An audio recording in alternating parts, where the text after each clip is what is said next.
Knuckle News fans. Susan Cingari here with our BKFC 19 post-fight show. Thanks for joining us. And what a show it was. Some big upsets, a post-fight melee, and the debuts of some amazing social media platform stars and some bare-knuckle fighters. Joining me today is Lorenzo Hunt, as always, our special analyst and BKFC fighter. How you doing tonight, Lorenzo? I'm all right. I feel great. It was an amazing show. I loved it. Everybody showed up. Everybody performed. Everybody gave their heart. And I'm just so impressed with Nate Shook and David Feldman. What they're doing is it's just so new and so awesome. And the competition is getting better as the sport develops. You've been at a couple of tries. Let's talk about that. Oh, of course. I always knew that this would grow and that the serious sharks, the guys, would come out. I knew that people would be looking at first and everybody's skeptical at first, and then we'd get the serious people to show up and show us some serious skill. All right, on with the show. So we're going to start with our social media influencers and the social media platform. I had a chance to speak with Cain Trujillo, who may have lost his fight to BLUEFACE, but it might also be the first time that this funny man was speechless. Hey there, Bare Knuckle News fans. Susan Cingari backstage after the big fight with Cain Trujillo. How you feeling, buddy? Fantastic. My head's a little bumpy, but feeling great, feeling great. What happened in there? What happened in there was history, ladies and gentlemen. That was one hell of a night for me and BLUEFACE. I mean, for him to come out, for me to go out as influencers and, you know what I mean, entertainers and brawling in a ring, man, that's amazing. I mean, I can't explain words. I'm speechless, bro. That shit was awesome. It was awesome. I feel like you had a rally towards the end of the fight. What did your corner say to you in between those rounds when you rallied? Have heart and move your feet. You know what I mean? Dip, dodge, and hit, don't get hit. A lot of things, but honestly, I was just too in the moment to really listen to him, bro. I was just doing my thing. You know, it's so cool because I respect you guys so much for getting in here because it is different. Were you nervous? Absolutely. Anybody that says they're not nervous before a fight, BS. That stuff, it hits you. Right before you walk out of that ring or right before you walk in that ring, you hear all the crowd and the people cheering and roaring. It's definitely nerve-wracking, absolutely. What do you feel worked for you in this fight, or what did not work for you in this fight? I think the jab. My jab was getting him a little bit. What didn't work for me was, honestly, my experience. I only had 1 month to prepare for this. 30 days, bro, and I've never boxed in my life, never been in a fight. So definitely the experience. So besides having a little prep time, what surprised you the most about fighting tonight that you can share with our viewers, sir? BLUEFACE can swing. He can fight. Respect BLUEFACE because look, man, I doubted you a little bit, but bro, you can brawl. Are you coming back? Tell us first at Bare Knuckle News. If Bare Knuckles wants me back, there's a chance. There's a chance. All right, well, we look forward to that. Thank you so much for your interview. Thank you very much. So, Lorenzo, what are your thoughts on this fight between Cain Trujillo and BLUEFACE? And by the way, fight fans, there was a lot of drama at the end of this fight, and we're going to talk about that later on in the show. Well, I worked the weigh-ins with these guys. Everybody was super excited. It was a lot of back and forth. I originally thought that maybe BLUEFACE was not taking it serious.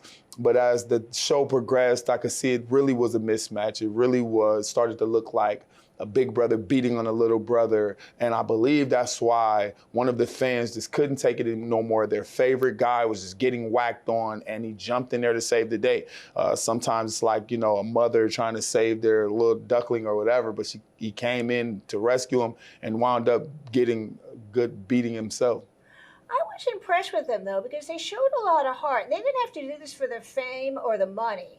I think they really wanted to get in there and do this. It's amazing the type of heart these kids have. I mean, like you say, it's really, really hard to get a rich man to fight, you know, and rich people don't generally fight. And these guys have money, they have their platform, they have their success, and they're reaching out and trying something new. So, of course, we appreciate the effort, the heart. But you know me, I'm a purist just like the rest. I believe this is a skilled job, and I believe you need the skills before you get in there because you can get hurt. Next up, fight fans, another big social media platform influencer, Nick Ireland, who was successful in his debut. Nick, how you feeling tonight after that big win? I feel good, man. It feels good. All my friends and family were in the stands, and I'm from here, so it feels good to do it in my home city. It was a good time. What surprised you the most about fighting tonight? Shoot, it went by quick. It went by way faster than I thought. It just felt like I was like in and out of there, but it was fun. What do you think was working for you in the fight? He got tired, so I just kept on trying to press him, and I feel like that won it.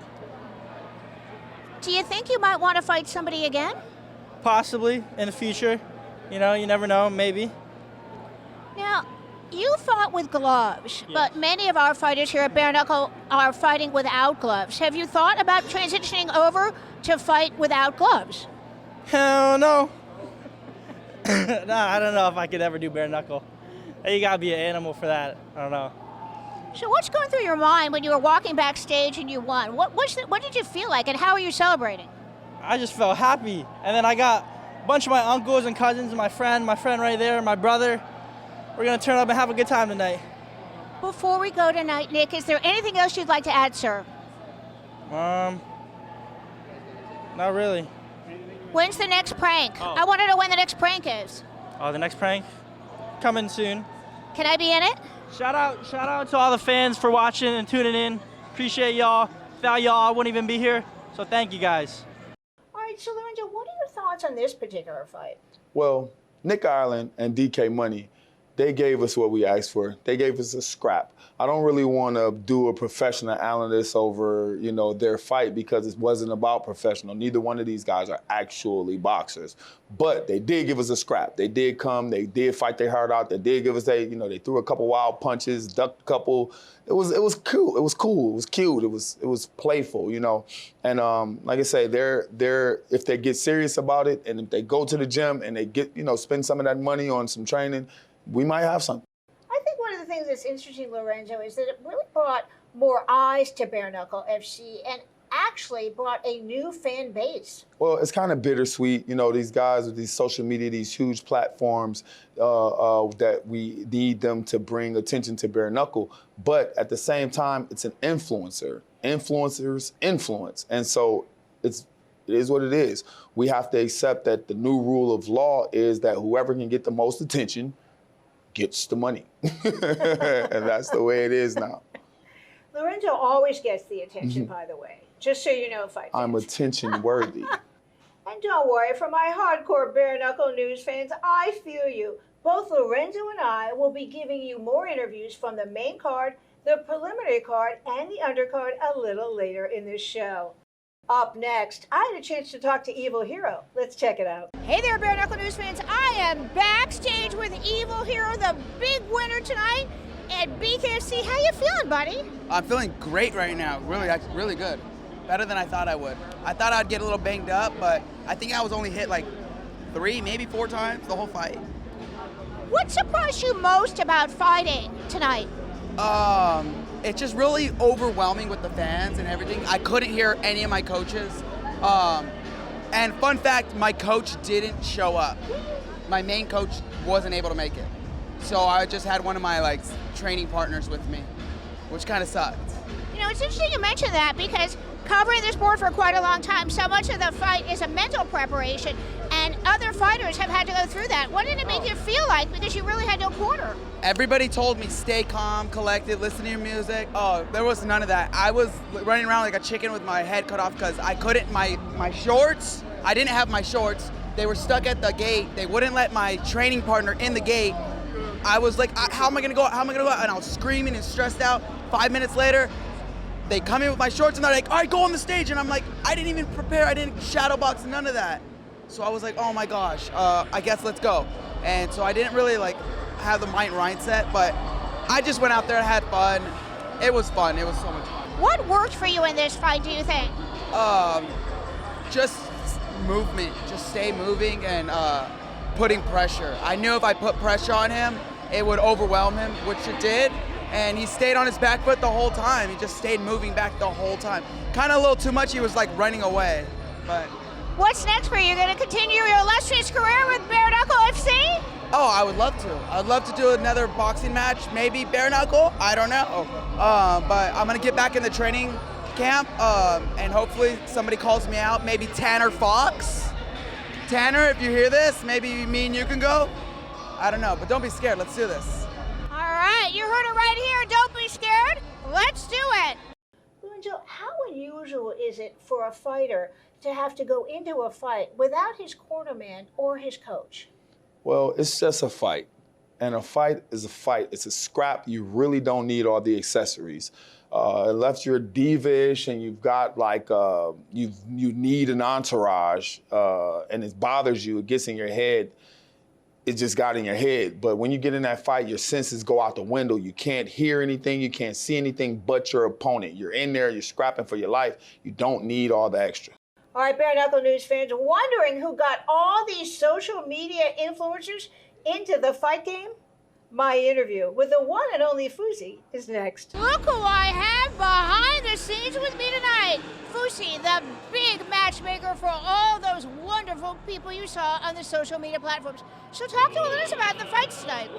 You know, I expected more, to be honest, because YouTubers come in with such a big ego and TikTokers.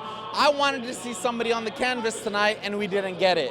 But if they don't give up hope on the social platforms, the next one, if they let us set up the cards, I promise you, we'll have a showdown going down.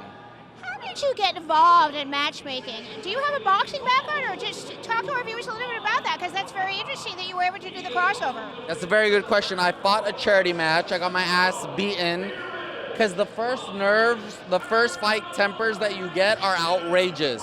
So my first fight, I got clobbered, but then I realized my lane is being the journalist, the matchmaker, and setting up these fights. And my ego doesn't tell me to get back in the ring, so I'm here to do what I do best. You know, so many of the social media platform people were so grateful for the interview, and I think that was so cool. They really wanted to do this. I don't think people gave them enough credit. They didn't. But these guys, I interviewed all of them one by one. They put it all on the line, and they all came in to win tonight. Nobody came in for the money. Nobody came in for the clout, which is internet attention. They came in for the win. If you had to take a look back, which fighters do you think gave the best performance? You know, I think I need to see a rematch on DK Money versus Nick Ireland. I had that fight going in DK Money's favor. I gotta say it. So I'd like to see a rematch happen there. So, what happened in the squared circle after the Trujillo and BLUEFACE fight? You know, that was wild. Two fans unexpectedly jumped in the ring and called out BLUEFACE. And he clocked them both in the jaw and just kept rocking. So he had two fights tonight.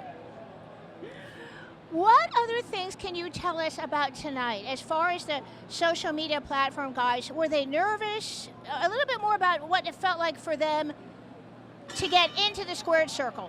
They were all definitely nervous, but the fact that they all stepped in the ring, some of them were expected to go down in round one, but all fights went the distance. So respect goes out to all fighters for putting it all on the table and not backing down. Who do you think you'll put in a rematch situation? By the way, some of the TikTokers and social media platform guys, I think, called out a few people, but you have to match them up. Yeah. If Evil Hero wants somebody, I got a fighter for him who signed to my promotional company, Happy Punch. BLUEFACE wants another rapper. 6ix9ine is there, so that's open on the table. There's a lot of other rappers who are willing to go in against BLUEFACE, but this cannot stop here. It has to continue, foot on the pedal, accelerate, because there's a lot of showdowns ready to happen. You know, one of the things that I was looking at, which people may not realize, is a lot of your social media platform guys actually have a background in sports. Some played basketball, some were in football. Let's talk a little bit about that then. Yeah, so not Nick Ireland, his opponent, DK, and also BLUEFACE were D1 divisional quarterbacks. And that showed in the fight tonight because their footwork, like when I watched DK train, he wasn't moving like he was in the ring tonight. So he had another notch to take it to when it came to movement tonight, and that actually came into handy. Because normally when you hear somebody say, oh, I've been a football player before, you go, this isn't football, this is boxing. But it did benefit them when it came to their footwork. So you told us that Blueface was attacked after his fight. How is he feeling? Any injuries? No, he's feeling like a champ. He clocked the fan right in the jaw. He kept him moving. He did what he had to do, and he got his W's tonight. So if anything, he's leaving tonight with his head up high, feeling like a champ, ready for the next rapper to call him out. Before we go tonight, Fusi, is there anything else you would like to add, sir? It's your chance to do a shout-out if you like. I'd like to say to the BKFC fans, give these fighters a chance. There's a lot of them that you haven't heard of yet who really, really, really want this and want to put on a show for you guys. Give them that chance, they'll deliver the performance. A lot of concern over fighter Zion Tomlinson. It was rumored he would never fight again. You had a chance to speak with him, Lorenzo. Man, I was super happy to talk to him this morning because I was concerned. I was ringside when he took that shot that broke his face. I got to talk to him. He's not broken up about it, but you can hear for himself how he took it. I want to know, what was the strategy going in? How did you see this going? And what the hell happened in that round? I felt good. The strategy was make him uncomfortable and box him up a little bit. I did what I said I was going to do and do, but after I cracked him and got him in a clinch, gave him a few blows, ref said break. I looked at the ref like, what? And I turned around and I got knocked out. Oh, so it was a protect yourself at all times situation where the ref got in and kind of broke your rhythm, and then when you look back at the guy, here comes that wild right hand. Huh? Yeah, I had him. He's a lefty. Yeah, I had him did the rights, and his eye was already swelled shut, and my mojo got messed up when the ref said this was illegal. So it is what it is. I woke back up. I walked out on my own. I feel good. My face is just broke, and I'll be back soon. So when I looked at the fight, like I said, it looked like a solid strategy. You ruffled him up. You came out. You appeared to come out a little bit slow, and then you amped it up. And like I said, I don't even think you guys were 60 seconds into the fight before you took that right hand. But other than that, you dominated the entire first round. So maybe we can look at it, getting you guys a rematch, depending on where he goes in his career, because he just took a loss to Josh Dyer. So I'm thinking, like, bro, what did it take? What is it gonna take to get you back in there, and when can we hope to see you again? I go home tomorrow, see what the doctor says. But this is my third fight, my third weight class, and Yuli Diaz is on the list, Boswick's on the list, Vogel, Hector after Lorenzo gets him out of there, Hero after Fish gets him out of there, and anybody else want to smoke, I'm here for all the smoke. I'm still one of the best in the world. I just got cracked with a Hail Mary. Yeah, I believe you, bro. You look good. You and your dad, y'all the 1-2 punch. You know I love that dad-son combination, that work and that fighting. I really wanted to see you win that fight. I will not lie. I was rooting for you, and I was surprised as hell to see you catch that. But like I said, when you go back to the drawing board, we just want to fix little things, bro. Keep that hand up. I want to see you do good. Those guys that you named on that list, most of them are coming back from a loss anyway, so it's going to be a hell of a secondary bracket coming back. Them guys are coming back strong. So I want you to go back to the drawing board and look at that tape, fix a little bit of the things that you did wrong, and bring that smoke, bro. Yeah, I'm not taking back-to-back L's, especially in bare knuckle. I got two kids at home. I'm ready to be a world champ and be the youngest champ. Yeah, well, we look forward to seeing you back, bro. And I know you can fight, so I can't wait. All right, and so grateful that Zion Tomlinson is okay. And we wish him a speedy recovery. Yeah, he's a trooper. And I got to talk to Jared Warren as well, who also was a good sport about everything. We got to talk to him. Check out his interview. This is Lorenzo the Juggernaut Hunt here at BKFC 19 with none other than Jared Warren after an impressive first round knockout win. How do you feel, Jared? Best night of my life, man. I feel great. Fucking happy to be here, happy to be back on the show. I saw you at your last fight against Josh Dyer, right? You guys went at it. I thought you guys hurt each other, but you're back. What brought you to this point? What brought you back to the square circle? So, like you hear a lot of people say, losses will make you better. I lost to Josh, and I feel like a lot of it was my own fault because he didn't suck me into a brawl. I was kind of in a brawling mood, which is I don't think is a smart way to fight. So I lost. He won fair and square, but I was like, now I got to get better. So I started learning more boxing techniques, better, because I come from a kickboxing background. That's right. Started learning some head movement, got new coaches that are like sending my skills through the roof. Long way to go, but it helped. It made a difference. So your win over Zion Thompson, you got in there, you guys banged it out. It happened really fast, but it was a good fight in a short amount of time. How did you see that coming out? Where did you get that knockout power from? It was the game plan we had to a T. I mean, not saying getting hit is, but we know that's going to happen. but studying some tape, we had a game plan. And I mean, he's strong. He likes to come out and be explosive. But we noticed he doesn't have a lot of head movement. So we wanted to set up that straight left, and it worked out. Shout out to any sponsors. What's your plans when you're coming back? And are you planning on fighting me anytime soon? I'm a little scared, so no. And you're about, I don't know, what, 20 pounds bigger than me, Well, at least. I cut for my fights. I cut weight. Yeah. So. I really don't. Yeah. I walk around at 195. I skip breakfast, sweat out about 6-7 pounds, and then I make weight. You know what I mean? All right. Well, we appreciate having you back here, bro. I hope to see you back in the square circle. Impressive win. Great job. Thanks, Maybe man. we'll get you Appreciate back it. in there against Josh Dyer and do it again. Hey, man, he's a bad boy, and maybe one day it'll happen. You know what I mean? Like, it was, like I said, fair and square win. If I get better, I'll be happy to rematch him. All right, so, Lorenzo, I've been wanting to fight bare knuckle for a long time, and I actually think I might be better than people think. When are you going to start training me? Come one, come all. Come on down to the boxing yard, Jacksonville. I'll get you doing some knuckle conditioning, some push-ups on your knuckles, some squats. Squats? How many squats? Thousands. Thousands. Thousands. And you're going to make me into a bare knuckle fighter? Thousands of squats. Okay. Thousands of squats, you're going to make me into a bare knuckle fighter. And what about who should I face? Who's my Paige first Van opponent? Zandt. Oh, my God. Oh, yeah, right. She's Paige on a Van Zandt. losing streak. You can beat her. If you think that I can fight Paige Van Zandt, you're out of your mind. I think you'll win. I don't think I'll win, but thanks for the vote of confidence, Lorenzo. You're the bomb. All right, combat sports fans, we said we get to the main card, and both Lorenzo and I are keeping our promise. Up next, I had a chance to speak to Britton Hart, and she delivered on what she promised. I am backstage with the big winner, Britton Hart. How are you feeling tonight, Britton? I feel great. I feel like I had a little slow start, but at the end of the day, I had a third round knockout. I did what me and my amazing husband came to set out to do, and it was our first fight together as him coaching me, and I'm just so happy to make everyone proud, and actually, now that I'm aware of it, I am actually a 3-2 bare knuckle fighter, so I have a winning record, which has just been an amazing journey for me, going through the stuff and adversity that I have in the last 5 years, and going from 0 to 2 to working my hardest to get up there, and now I've completely turned it around. No one can question it and say, oh, it was lucky or anything like that. I've beaten everybody that they put in front of me, and I'm on, with my pro boxing as well, I'm on a 4-win fight streak now. What worked for you so well in this fight, do you think?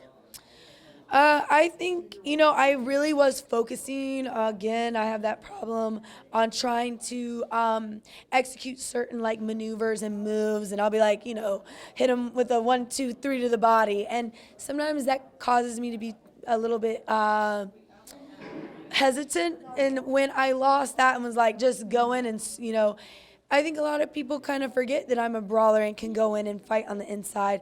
And I feel like I really, truly won the fight there. And I was scrappy and showed a lot of heart. And, I hit her really, really hard. So I do have to say, she stood up, and I can't believe she didn't go down because I really wanted that clean knockout. But I know that my hand hurt like hell when I hit her, and she took it. So it is what it is. But, hey, it's just another chance for me to level up and to continue to get better. How important do you feel this fight was to your legacy?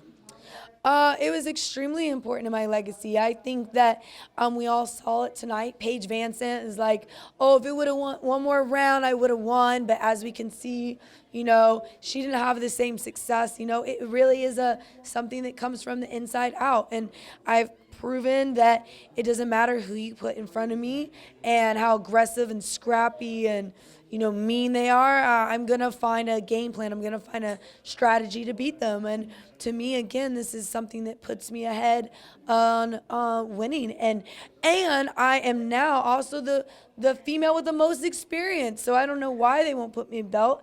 But I have 5 fights, which is a lot for the female. And the only other female is Christine, and she only has 4. So I get that #1 spot. And I hope that this moves me up in the rankings to #1. So, did you call your kids tonight on FaceTime, or did you speak to your children before you went into the fight? I did. I talked to my daughter Paris first, and then my son Peyton, and they were amazing. Paris is so cute, and my son, he actually made me a picture of the Phoenix and said she will always rise, and that was actually took me by surprise. He made that and gets that that mindset and that struggle that I've been through in my life. And you know, I always say I hashtag here to rise, and the fact he caught on to that and said that, and it gave me a lot of inspiration going in this fight that I'm going to rise. Needless to say, you have such a support system with your new husband, Joey Beltran. Let's talk a little bit about that, because I feel like you two are a match made in heaven. That's all I can say. Oh, yeah, we absolutely are, and we're going to give the world hell.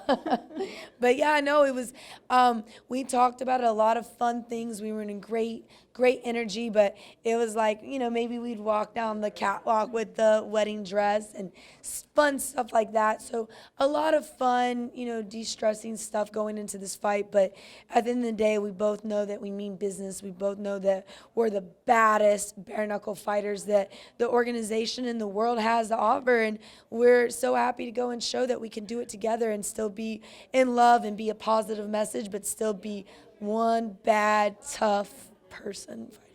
You had a chance to watch the main card. What are your thoughts on PVZ versus Rachel Ostovich? I actually thought it was a hell of a fight. I was surprised. It was an amazing fight to watch. It was super, you know, they both showed a lot of skill and technique and heart and footwork, and it really showed that being proud to be females in combat sports. I thought they were more entertaining and more skilled than some of the male fights. You know, I'm glad. I was cheering for Rachel. I think I was very vocal about it, and so I'm glad that she came out with the win. I think that Paige, you know, seeing her attitude and how she left was, again, a little shitty, but, you know, whatever. So I thought it was a great, you know, she shouldn't have done that. Like, she should have felt that, hey, you know, it was 0-2, I've been there, and she should have held her head high because she put on a great performance, and, you know, I wish she just would give herself that grace. They're wrapping me, but I could talk to you all night. Final question. What are your thoughts moving forward, and are you going to go on a honeymoon? Yeah, we actually have plane tickets to go to California. So we, unfortunately, Joey had his fight just not too long ago, and we had to immediately go into my fight camp. So he sacrificed for that. He didn't celebrate with any of his family or do anything, and just went straight into coaching me. So we're going to go fly out and see his family and catch up with that. And then when we get back, we're going to go see my family and catch up with that. And we're going to continue our coast-to-coast romance. And, you know, he said that we're going to go to Disneyland and Disney World. So that's like the coolest honeymoon ever. So I'm very excited for that. Is there anything else you want to add before we go tonight? I just want to thank, you know, you.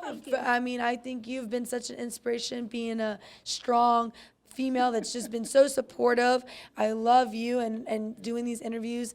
All my fans and people that support me and that know me and put up with my silly and goofy things sometimes.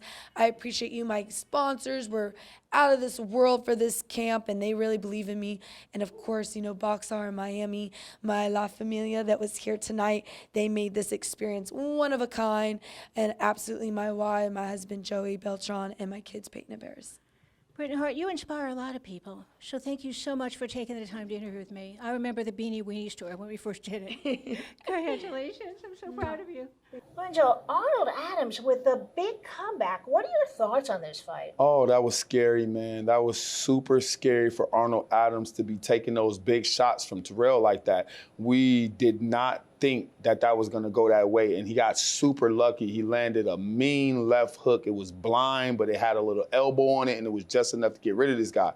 Now, hopefully, Arnold Adams get back to the drawing board and get better before he challenges our champion, Joey Beltran, because I don't think right now that he can cut it. You know, I had a chance to speak to Arnold Adams. Let's take a look at that now. I am backstage with the big winner tonight, Arnold Adams. Arnold, tell us what happened. I mean, he came in, I hit him with a left hook, he dropped to his knees. It was over. Big stepping. I'm a big stepper. I'm stepping on everybody in the heavyweight division. How will you celebrate tonight? Because this has really been a comeback for you in a sense. Don't you feel like that? Yeah, you know, it's like the road to the championship. I don't know, because my birthday was 2 weeks. I didn't celebrate my birthday the way I wanted to. It was 2 weeks ago. I was in camp. So I don't know, I may be face down drunk somewhere. Who knows where I'm gonna be, how I'm gonna celebrate tonight. What do you think worked for you in this fight so well? Not showing any emotion. He rocked me 3 times with a right hand. I don't know what he threw, but it was right and I never saw it. My knees buckled 3 times, but he never saw that. There was a couple shots that I landed and I could hear him grimace or wince after I hit him, which let me know it was working. My biggest thing when I fight is not showing emotion, not showing I'm hurt, not showing anything.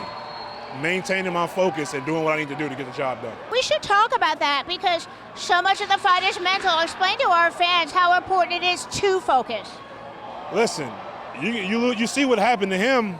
He lost his focus. I caught him right where I needed to catch him, and it was over with. Like, he gave me a sign that what I was doing was hurting him. But when I received that sign, I'm gonna keep feeding on what I was doing. How important was this fight to you, Arnold? It was very important. I mean, this was number 1 in the U.S. versus number 1 in the U.K., and this was a number 1 contender fight too. Whoever won this fight is now facing belt trade. And you know, that's something I've been trying to do is get those belts back. Speaking of Joey, so any thoughts on that? They probably have not told you yet when you will be facing him. They just got married, Britt and Joey, but when do you think you might be having an opportunity to face Joey? He put out, I think on Facebook or Instagram, that he wanted to fight the winner of me and Terrell, I think in December in Miami, he said. So if it's gonna be December in Miami, cool. I'm gonna get those belts and I'm gonna go chill on the beach for a couple days and enjoy the victory.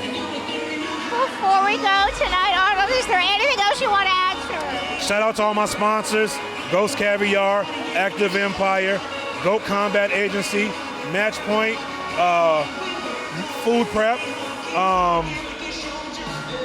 UFC Gym Maryville, Bare Knuckle Promotion, Fronts Clothing, and everyone who supported me, who behind me in my corner. I want to shout out to you for giving me the interview. You're the bomb. You kind of making me famous out here. I got to give you a shout out. He just makes me look good, fight fans. All right, you heard it here first. Arnold Adams is the big winner to face Joey Beltran next in BKFC. And last but certainly not least, right, Lorenzo? Let's get it. We had a chance to speak with Rachel Ostovich, who looked spectacular in her bare knuckle FC debut. The fight was 2.5 years in the making, and well worth the wait. Susan Cingari backstage with a big winner tonight, Rachel Ostovich. How you feeling, Rachel? I'm feeling real good, happy.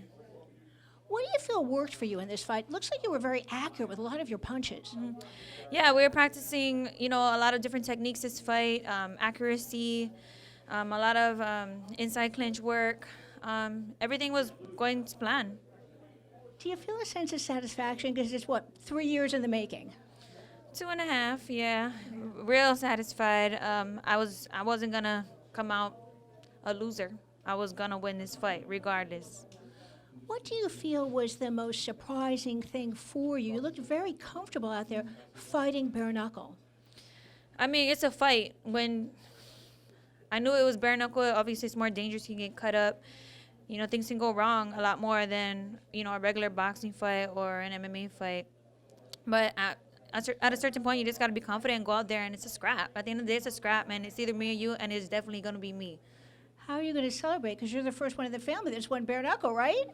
Yeah, I mean, first ever to do bare knuckle from my family, my team. Definitely going to celebrate with the ones I love, that we all work hard, my brother, my dad, my sister, my management team. Thank you guys so much for sticking by my side and believing me. It's been a long, long time, so we're definitely gonna celebrate. Rachel Ostovich, thank you so much for taking the time to interview with me. Is there anything else you would like to add before we go tonight, ma'am? Thank you guys for having me, sticking by my side all these years. Love you guys. So what impressed you the most about Rachel's debut? Well, like I told you, I had Rachel picked from the gate. I looked at her. She's got legs like mine, calves like mine. She's solid as hell. And when she and the Paige Van Zandt faced off, you could see the stark difference in power. Paige would have needed to be super fast and not get caught by that kind of power, and she got caught. Right early in the first round, she got caught with a big right hand that rocked her and changed her game plan. It made her very timid, and Rachel saw it, and she started moving her head and getting in close. Rock, smack. She was shaking the ground. It was like an old Batman comic, and surely enough, like, of course, the judges saw the power difference was amazing. I feel like the difference was that Rachel was a more accurate striker. Well, accuracy's fine, but power has its play. And every time Paige came over there to get some, she got it. All right, before we go tonight, fight fans, let's take a look at the final scorecard for BKFC 19. And congrats to all the people who fought in the squared circle.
Thoughts on the card? Well, it was an amazing card. Like I said, Dave's doing his thing, and they're putting on amazing shows. This might just be the greatest show on earth. I mean, we are kicking butt, taking names. Everybody's pouring their heart out. I just loved it. I just loved it. My kids loved it. We had an amazing time. Before we go tonight, we've got to talk about the BKFC 20 card because it's a really interesting rematch between Johnny Bedford and Reggie Barnett Jr. Your thoughts, Lorenzo? Oh, it's a very amazing, very interesting fight right here. Because Bedford beat Reggie, Reggie has all the will and all the want in the world to come back and redeem himself and to win this title. And then you got Bedford, who's just coming off a loss against that win. He's touched that gold, he's tasted that gold, and he wants it back.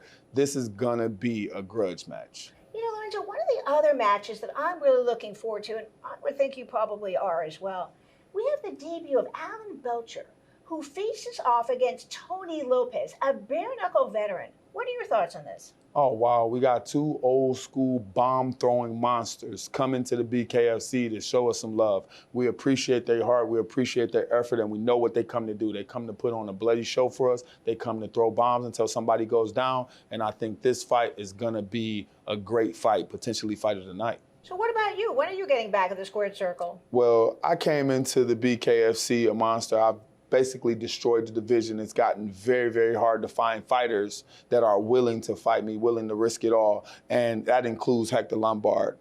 He stole the title and now he's refusing to fight me. So we got to see where it goes. All right, before we go, fight fans, I want to thank my amazing analyst, buddy, and BKFC fighter Lorenzo Hunt for, making me look so damn good on camera. It's amazing. Thanks for working with me. Thanks for teaching me this. This is amazing. I love it. I'll come back, and if you guys need anything, just let me know. All right, Bare Knuckle News fans and combat sports fans, huge thanks for sticking around to the end of the show with us. For Bare Knuckle News, I'm Susan Cingari. And I'm Lorenzo the Juggernaut Hunt. And remember, no one beats us To the punch.